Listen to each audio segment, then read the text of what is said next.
big difference between this lawsuit and the one that was done up in King County is one of the things that you argue in court whenever possible is all the arguments that you can make. The Attorney General's office forgot to make a basic argument, and that was that when voters are voting, they're not just voting based on this short description, this ballot title. They look in the voter's pamphlet. And in the voter's pamphlet, there is an explanatory statement by the Attorney General. It's a fiscal impact statement. There's arguments made by the proponents and the opponents. And there's the text of the initiative itself. And the AG's office, when asked, well, why is it that voters would be able to understand what was going on? They said, well, there were lots of advertisements. There were lots of advertisements.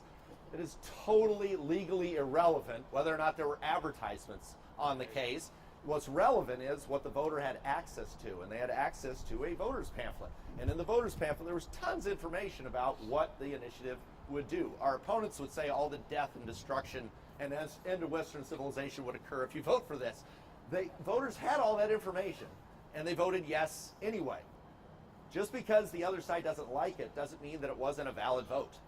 It was a real vote. We had an election. They had every advantage in the world. They had $5 million, and we had zero.